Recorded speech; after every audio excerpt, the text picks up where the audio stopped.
അതിനേക്കാളും നല്ല phone എടുത്താണ്ട് switch off ആക്കി വെക്കണം. പിന്നെ ഒരു കുട്ടിനെ നുണ പറയാൻ വേണ്ടി ഒരു വാപ്പ പരിശീലിപ്പിക്കുക. ഞാൻ ഇവിടെ എല്ലാവരും ആളാണ്.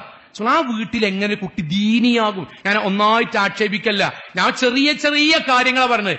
ആ ചെറിയ ചെറിയ കാര്യങ്ങൾ പോലും നമ്മൾ ശ്രദ്ധിക്കാത്തതിന് കാരണം മക്കൾ എന്തിനാണ് അള്ള തന്നത് എന്ന് നമുക്ക് അറിയാത്തോണ്ടാണ്. ആ കുട്ടികൾ നല്ലപോലെ ആയമാരെ പറയാം നമുക്ക് സ്വർഗം ഉണ്ടാവുള്ളൂ. അതിന് നമ്മൾ ശ്രദ്ധിക്കേണ്ടത്, നമ്മൾ എന്താണോ ശ്രദ്ധിക്കേണ്ടത് നമ്മൾ ശ്രദ്ധിക്കണം. ഓല ക്ലാസ്സിന് ഇപ്പൊ ഞാൻ ഉമ്മാരോട് പറയാം, ഉമ്മാരെ ദീൻ എന്ന് നമ്മുടെ കുട്ടികൾ കേൾക്കാതാകണം, അന്ന് മുതൽക്ക് പിഴവ് പറ്റും. ഞങ്ങൾക്കൊരു ഉദാഹരണം പറയട്ടെ. ഒരു ഉദാഹരണം, നമ്മളെ ഇവിടെ ഉമ്മാര് കൂടുതലായതുകൊണ്ടാണ് പറയുന്നത് പെൺകുട്ടികളും.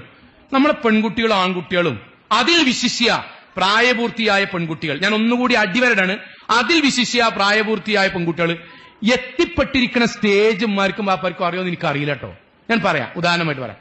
ഇസ്ലാമികമായിട്ട് ഒരേ തെറ്റിന് 2 വിധി ഉണ്ട് ഇസ്ലാമില്.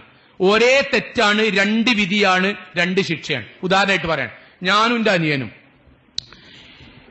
രണ്ടാളും ളുഹർ സ്കരിച്ചിട്ടില്ല. ഉസ്താദ് വന്നിട്ട് എന്റെ അനിയനോട് ചോദിക്കാണ്, മുർഷിദ് എന്താടാ ളുഹർ സ്കരിക്കാത്ത? അപ്പം വന്നിട്ട്, ഉസ്താദെ ഞാൻ അതിന്റെ ഇടങ്ങേറിൽ നിൽക്കുകയാണ്, ഈ ജോലിന്റെ ഇടയ്ക്ക് നിസ്കരിക്കാനും കഴിയില്ല, ഞാൻ ഈ ജോലി ഒഴിവാക്കണം വിചാരിച്ച് നിൽക്കുകയാണ്, ഇടക്കിടക്ക് ഇതേ തിരക്ക് വന്ന എന്നെ കൊണ്ട് വെച്ചത്, ഇതുകൊണ്ട് ഞാൻ നരകത്ത് പോകും. നമ്മളെ അവനത് പറയുമെങ്കിലും ഓൻ എന്ത് ചെയ്തിട്ടില്ല, ഓൻ എന്ത് ചെയ്തിട്ടില്ല, നിസ്കരിച്ചിട്ടില്ല.